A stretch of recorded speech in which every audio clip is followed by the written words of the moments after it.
As humanity readies itself to step foot in another star system, we may see a new kind of city set sail. A steel world the length of Manhattan, spinning to make its own gravity. Inside, thousands will live and die beneath an artificial sky, knowing their voyage will outlast their lives. This is humanity's boldest gamble, to launch not just a ship, but a future unbounded by any single world.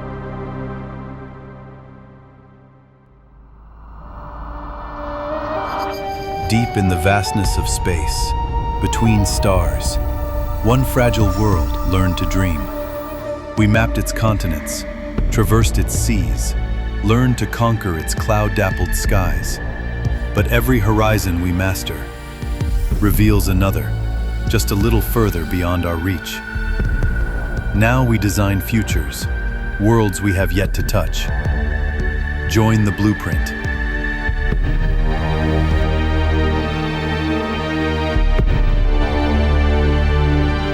What comes next is ours to shape.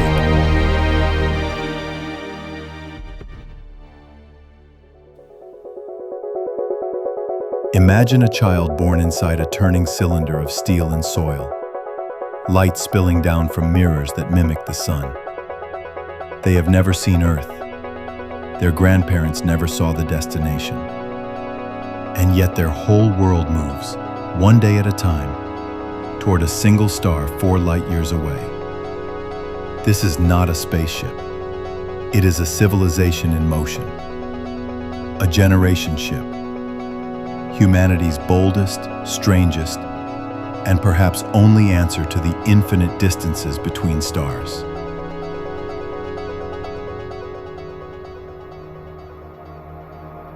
The nearest star system, Proxima Centauri, is 40 trillion kilometers away. At today's rocket speeds, the trip would take longer than human civilization has existed. To even dream of reaching it, we must think in centuries. A ship that carries not one crew but many generations. A society that is both traveler and cargo, both vessel and home. But before engineering comes purpose. Why build such a ship at all? For some, the answer is survival. A hedge against catastrophe should Earth suffer a planet-ending disaster. For others, it is destiny. The same restless urge that once drove caravans across deserts and sails across oceans. And for emerging spacefaring powers, the motive may be influence. The chance to write the first chapter of interstellar history. Financing such ambition would be unlike any project in human history. A generation ship is not bought like a rocket. It is funded like a cathedral. Governments, corporate alliances, and citizen investors might pool resources across decades, each generation laying foundations it will never see completed.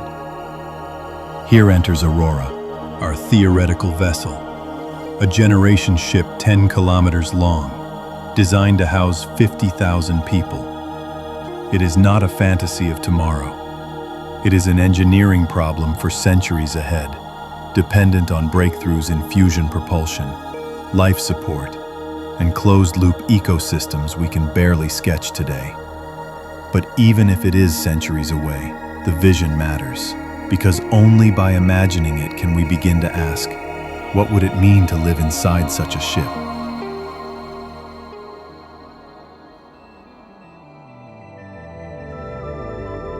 Aurora isn't just a machine. It is a world, with its own physics and rules. The hull must be meters thick with water or rock, shielding passengers from cosmic radiation. Inside, entire landscapes would be built. Curved valleys, artificial rivers, farms laid sideways along the spinning walls. The spin provides gravity. Vast mirrors and light panels bathe the habitat in shifting light, simulating dawn and dusk. An engineered illusion to anchor human rhythms, even as the ship drifts far from the sun. In one neighborhood, children play soccer. In another, farmers harvest wheat, the fields rolling in arcs overhead.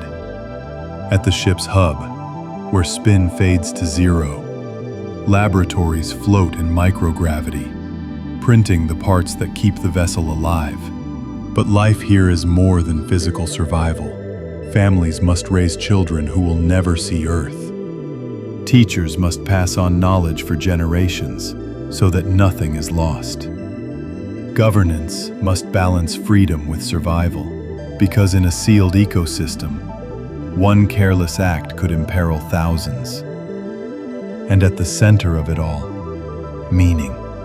What story do the passengers tell themselves when no one alive will reach the destination? Do they see themselves as exiles or pioneers? Earth's children, or something new? Aurorans.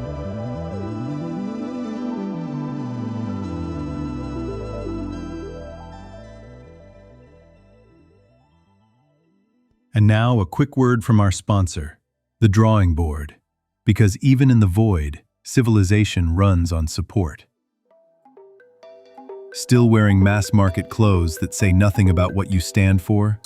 Meet the drawing board, a collector-driven designer fashion label that fuses future-forward streetwear with high-concept speculative futurism. Every limited edition drop is a self-contained story, bold, intentional, and built for tomorrow. It's not fabric, it's a manifesto you can wear. Try it for yourself, and wear the change you wish to see in the world.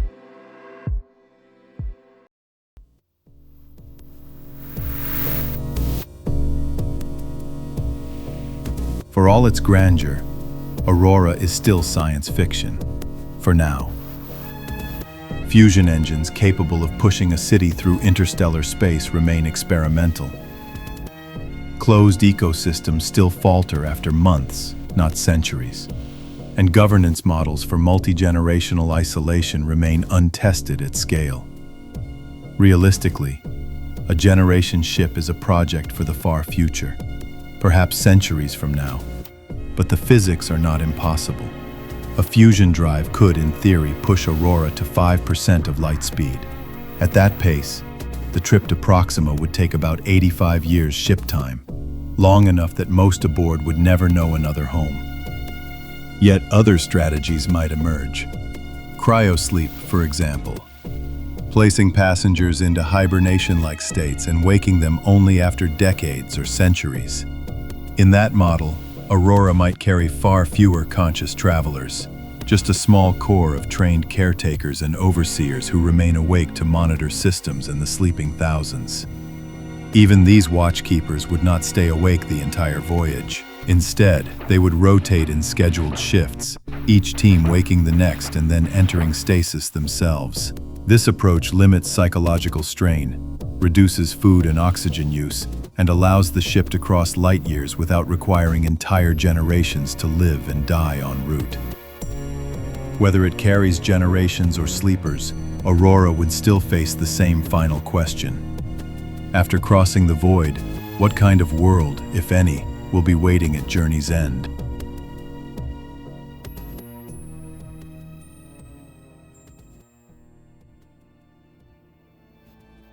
Suppose our generation ship Aurora reaches its destination. At Proxima Centauri awaits a world, Proxima b, orbiting in the habitable zone. But is it habitable? The planet is bombarded by stellar flares. Its atmosphere, if it has one, may be toxic. To slow, Aurora deploys vast magnetic sails, dragging against interstellar plasma for decades. When it finally breaks into orbit, its passengers face a choice: descend to the unknown or remain forever among the stars. Some may see colonization as the goal. Others may see the journey itself as the point. For every child born aboard, Aurora was not a bridge but a home. Perhaps they will choose to stay, a city forever in motion, a wandering nation with no planet at all. And perhaps that is the true lesson. Generation ships are not only about reaching stars, they are about carrying humanity forward, no matter where the road ends.